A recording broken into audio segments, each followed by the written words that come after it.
Hi guys! Good morning! Good morning sa inyong lahat na nasa Pinas and good evening naman sa mga nasa Amerika. At the time na nag-vlog ako, ang time ngayon is 9:21 p.m. dito sa Jamaica. Ayan, welcome back to my vlog! Nandito na naman kayo. So for sure, interesado na naman kayo sa mga sasabihin ko, mga inday or ipapayo. Charis, ano ka, advisor? Nakakaloka. Ayan. Gusto ko lang magbigay ng advice or i-guide kayo sa mga emosyon na mararamdaman nyo dito pagdating nyo dito sa Amerika, mga inday. Remember, ang purpose ng vlog na to is para lang maka-inspire ng mga taong gusto mag-Amerika, gustong pumunta dito sa Amerika, at saka ma-motivate yung mga taong nawawalan na ng pag-asa kung makakarating pa ba sila dito sa Jamaica. At para na rin sa mga taong nandito na gustong panoorin itong mukhang ito. Charis, joke lang yun. Ayan, di ba? Ayan.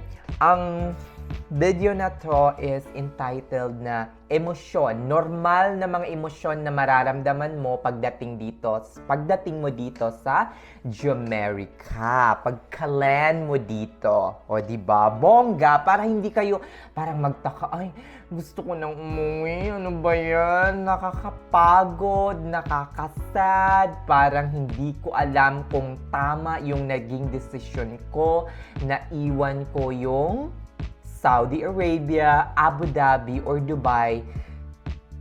Diba? Lalo na't karamihan ng mga OFW or yung mga pumupunta ng Jamaica dito na galing Dubai at Abu Dhabi o kaya ng Saudi, karamihan sa kanila, okay, hindi ko naman sa nila lahat ay matataas na ang posisyon, mga senior nurse na, diba? Aminin natin yan.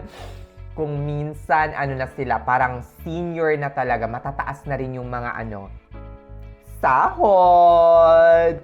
At ang dahilan kung bakit pumunta sila dito sa Jamaica ay for the future of their children. 'Di ba? Para dito makapag-aral, kasi alam naman natin ang elementary tsaka high school, parang free ang education dito sa Amerika. Hasid sundo pa ng bus.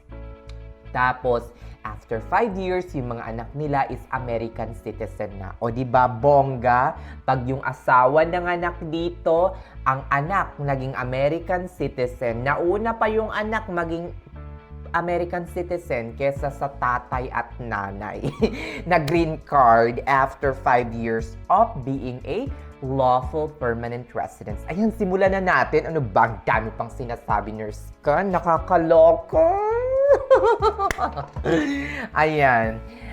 Bago kayo pumunta dito sa Jamaica, ang emosyon na mararamdaman nyo ay for sure happy, super happy. Kasi nga, finally, meron na akong immigrant visa at pagdating ko doon ay magiging permanent resident na ako at makakarating na ako finally dito sa Jamaica, di ba? So pagdating nyo dito, mga inday, yung first 1 to 2 months ninyo ay full of enjoyment. For sure. Pagdating nyo dito, sunod-sunod na yung mga magagandang mangyayari sa inyo kasi parang hawak pa talaga kayo ng ospital. Kasi hindi pa kayo, for the first 1 to 2 months, hindi pa kayo nag-handle ng patient for sure. Nandyan yung first month education ninyo, yung full 1 month, nasa education or classes lang kayo, nagbabanding kayo with your friends, yung mga bagong friends ninyo, di ba? Dito sa Jamaica, darating na ang inyong green card. Yung pinaka-aantay ninyong green card, darating na, mga inday. As in, nakakaloka. So finally, parang, meron na rin kayong mga social security. Let's just hope na hindi siya ma-delay. Kaya para wag ma-delay, mga inday, doon pa lang sa DS-260 application, please lang, i-tick nyo na. Okay? Karaka-raka. Yung I want to start the application process for my Social Security ME. Para pagdating nyo dito, bongga, after 2 weeks, 1 week, meron na kayong Social Security number. O, diba? Bongga! Ayun. Puro mga enjoyment. Tapos, nandyan na yung parang magpaplano na kayo kung anong car ang gusto nyo. Yung mga iba, after 1 or 2 months, meron ng mga car. Diba? Bonggacious! Finally, magkaka-car na. Para sa tulad ko na hindi talaga nakaranas ng mag-drive ng car sa Holo. Alam niyo namang taga-Holo ako, lagpas ng Zamboanga, sa Mindanao. So, I'm so grateful kasi dito ko lang sa Amerika naranasang mag-drive ng kotse. Kasi nga, ang inyong lingkod talaga, ay isang dukha. Hindi po kami mayaman. So, dito lang ako nakaranas mag-drive. As in. So, I'm so grateful na napunta ako din dito sa Jamaica. Hindi ko inaakala na makakapag-drive ako ng isang kotse. Brand new pa. Ayun. Ano pa? As in, puro happiness. Tapos maglilibot-libot na kayo sa mga lugar, kung saan man kayo. Tapos ang dami niyong mamimit na mga new friends. Yan. Bogacious, di ba? So, for the first 1 to 2 months, puro enjoyment ang saya. Puro enjoyment at saya yung mararamdaman ninyo. Paano naman pag lumagpas na kayo ng 3 months? Ayan! Exciting! Kasi doon sa first 1 to 2 months, meron pa kayo niyan, mga pre-accommodation, for 30 to 60 days. Ayan. Tapos mahawakan yung mga first sweldo niyo. Finally! Nakakakuha na ako ng maski konti. $1,800. Yun pala, pambayad mo lang ng bills. Diba? Maski konti. Yung pinakaunang sweldo ko nga, 1 week sweldo yon, hindi yung 2 weeks. Siguro mga nasa 700 or 800 na good luck. Ang dami nito. Yun pala, maunti lang dahil. $700, $800. Anin ko yun. Cherries! Ayan. Pumasok na tayo sa 3 to 6 months. So, dito sa 3 to 6 months, ito ang pinaka-struggle mga Inday. So, dapat maintindihan nyo na normal lang na maraming struggle, maraming challenges, maraming nakakapagod ang 3 to 6 pagdating ng 3 to 6 months, maraming nakakabwisit. Kailangan ninyong ihanda yung puso, isip at katawan ninyo, mga Inday. Yung katawan, physical, di ba? Hindi ko naman sinasabing makipagsuntukan kayo, no? Charis. Hindi naman ganon. So, sa pang 3 to 6 months ninyo, bakit mahirap ito? Number 1, ito, anuhin mo na lang sa mga pinaka-light. Doon muna tayo sa car. Dito sa car, lalo na kung wala kayong masyadong driving experience, hindi kayo marunong mag-drive, napaka-challenging, no? Especially para sa akin. So, hindi ako marunong mag-drive, ganyan-ganyan, napakahirap for me, as in challenge talaga. So, sa mga iba na okay lang yung mag-drive, medyo hindi Tapos magti-take na kayo ng exam, kukuha kayo ng driver's license. Make sure talaga na magre-review kayo for the exam sa BMV, di ba? Para Bureau of Motor Vehicle, para bongga talaga mga Inday. Di ba? So, yon, isa yan sa mga pinakamahirap na part. Pangalawa, wala na kayong accommodation. Wala na kayong pre-accommodation mga Inday. Okay, wala na yung ospital na pre-accommodation, maghahanap na kayo.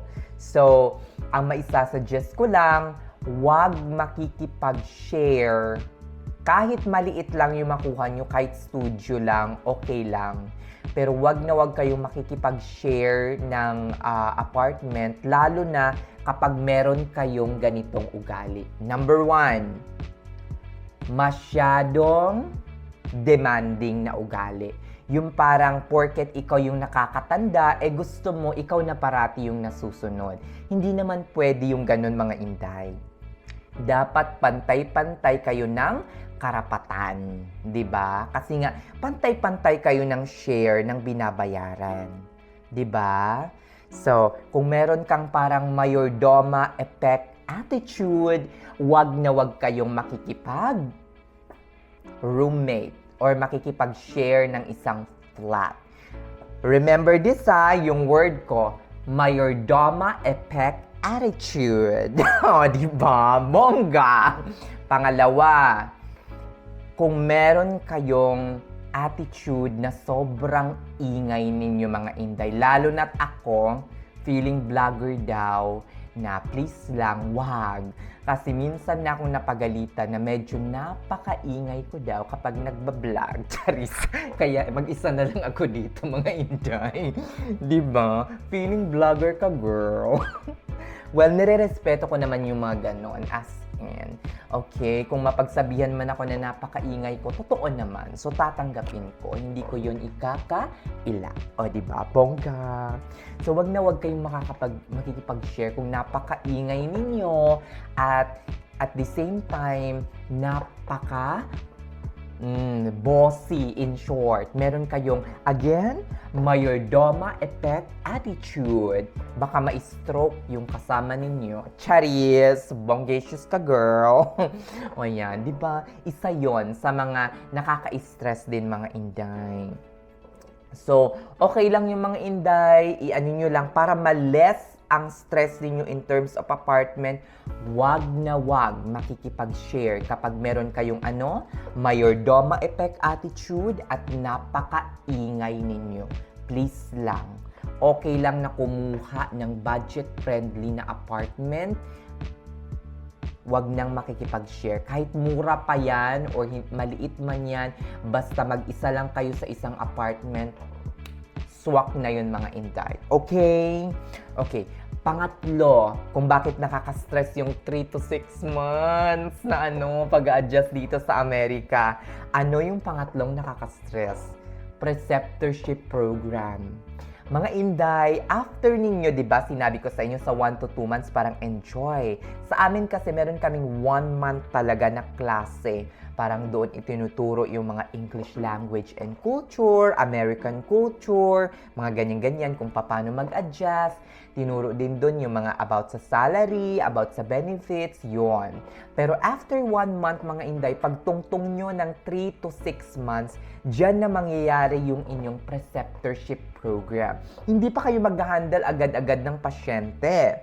Usually, ang pinaka-minimum na dito for international RN is 12 weeks. Meron pa ngang iba, nakita ko sa YouTube, ini-extend yan after 3 months. After 3 months. So, third month, fourth month, fifth month. So, hanggang siguro 6 months, nasa preceptorship program kayo. Pwede kayong ma-extend kung hindi nyo pa talaga kaya. Bakit nakaka-stress ito mga inday? Number 1, para sa mga walang experience sa Epic or Omnicell, especially, ito kasi yung adjustment talaga. Epic and Omnicell, kapag wala kayong experience mga inday, nakakalito, nakakaloka. Ang mga patient, mag-a-adjust din kayo, especially kung kagaya ko, hindi naman kabunggahan ng English, so mag-a-adjust din kayo sa language. Language! Yung parang pagpasok niyo, we know how to speak English. But unfortunately, on my third and fourth month, I am still hesitant to talk to my American patient in English. So, yung English ko sa kanila is that parang nasya-shy pa ako. Pero, normal lang po yan mga inday.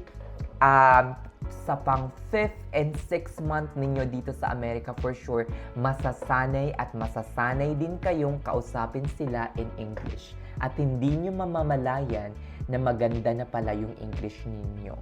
Don't expect to be fluent in English, mga inday. Definitely not. Huwag din kayong papaape sa mga Amerikanong sasabihan kayo, pag nagtatagalog, sasabihan kayo ng, "Can you please speak in English?" Sabihan nyo agad, "Excuse me? Is it my fault that I know more than 3 language and you only know 1? I'm smarter than you." Charis, joke lang yun. Wag naman. Hindi. 'Di ba? Maging always humble and pretty. Pretty! Charis. Ayun. So, yon, pinaka-struggle talaga yan mga inday. So, preceptorship, yung apartment, yung car, yung budgeting, yung salary, yan. Diyan napapasok lahat mga inday. As in, napaka-stressful mga inday. So, para ma-minimize ang mga yan, iwasan ng makipag-share ng apartment kung kaya naman at merong mayordomo effect, wag na. 'Di ba? Bossy effect, in short. Iwasan na para mabawasan naman maski onte yung stress. Medyo makakaramdam na rin kayo ng parang pangungulila at pagku-question kung tama ba yung naging desisyon ninyo na pumunta dito sa Amerika at iwan yung Middle East like Saudi, Qatar, Abu Dhabi or kung ano man. Diyan sa 3 to 6 months na yun, sasabihin, ay, tama ba yung ginawa ko? Kasi makikita ninyo sa paycheck ninyo, parang hindi worth it. Pero, usually, kapag umaakit na kayo sa, next level, definitely ma-appreciate nyo din yung Amerika. So, normal lang yan, mga inday. So, umakyat naman tayo sa 6 to 12 months. So, after ng 6 months, mga inday, usually, unti-unti na kayong makaka-adjust sa pamumuhay dito sa Amerika. Gumaganda ng onti yung driving skills nyo kung hindi pa kayo nakapag-drive ever since.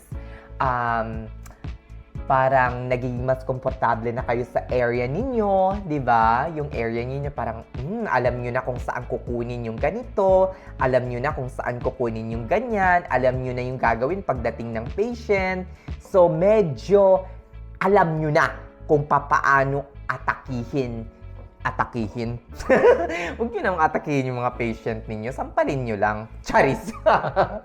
Joke lang. O diba, alam nyo na yung atake pagdating sa trabaho kung papaano ninyo mapapadali yung trabaho ninyo sa 6 to 12 months. So, dyan din, dyan nyo rin mararanasan yung parang, ay, komportable na ako, pwede na akong mag-OT kasi tapos na yung preceptorship program ko. Di ba yung preceptorship program, mga inday, meron pa kayong preceptor. Dito sa 6 to 12 months na sinasabi ko sa inyo, wala na kayong preceptor niyan. So, kapag wala na kayong preceptor, pwede na kayong mag-overtime. So, dagdag kita.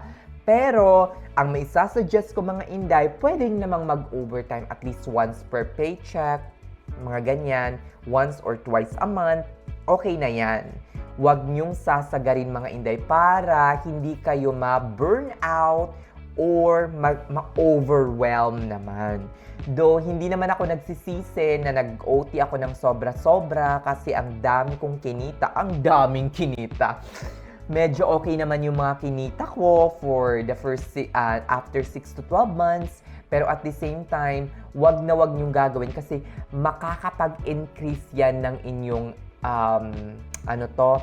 anxiety or depression or sadness for the next 6 to 12 months. So, pwede na mag-OT ng isa or dalawa per month, di ba? Isa per paycheck, okay na yan mga inday.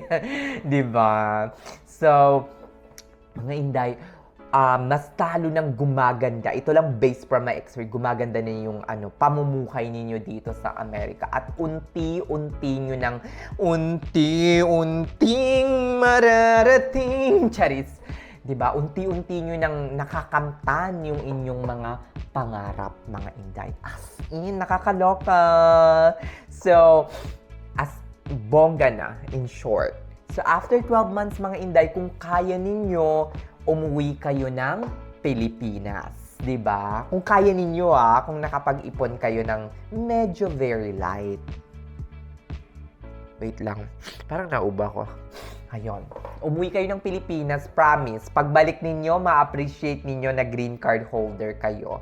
Huwag kayong mag-travel lang dito in-state or naintindihan ko yung mga may pamilya kasi mahal umuwi ng Pilipinas. Pero kung single kayo, please lang umuwi kayo ng Pilipinas. Kasi kung dito lang kayo or sa ibang bansa kayo magta-travel like ibang bansa, tapos pagbalik ninyo wala, hindi nyo ma-appreciate or ganun pa rin yung mararamdaman ninyo.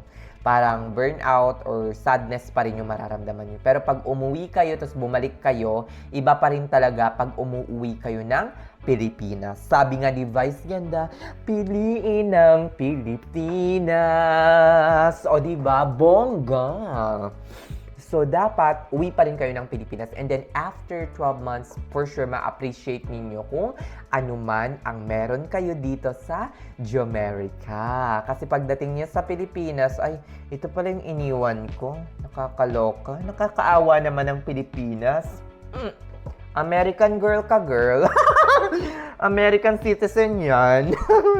Nakakaloka. O, diba? Parang, sulit pa rin na nag-Amerika ako. Mga ganong scenario, mga Inday. So, for itong mga stages na to, hindi ko pa masasabi yung after. Kasi nakakailang pa lang ako dito. 1.5 year. May pa lang ngayon. So, pag June, siguro mga 1.5 year. Pagdating ng June. Magjo-June na. So, I'm so blessed and happy and grateful sa mga natatanggap ko pang blessings. I-update ko kayo mga Inday sa mga emosyon naman na mararamdaman ko. Emosyon talaga. Ano kasi Madam Auring? Charis. Sa mga emosyon na mararamdaman ko for the next 2, 3, or 5 years hanggang sa maging ako, American citizen. Kaya ba yun? Charis! O yan mga Inday, dito ko natatapusin ang vlog na to. Gusto ko lang talagang makapagbigay ng kaalaman, informasyon, or guide sa mga parating pa lamang para pag na-watch nyo tong video na to in advance before kayo mapunta dito sa Amerika at dumating man kayo sa point na sinasabi kong 3 to 6 months, 1 to 2 months, alam nyo na normal lang talaga yung ganon at hindi nyo dapat seryosohin. Kung dumating man kayo sa point na sadness or challenges, pray lang mga Inday kasi lahat ng mga yan ay pinagdaanan ni Nurse Kan, 'di ba? Hindi madali ang buhay dito sa Amerika for the first 12 months mga Inday. All you need to do is rampa, kembot, and say, yara yara! Sige na mga Inday! Have a good night! Bye-bye!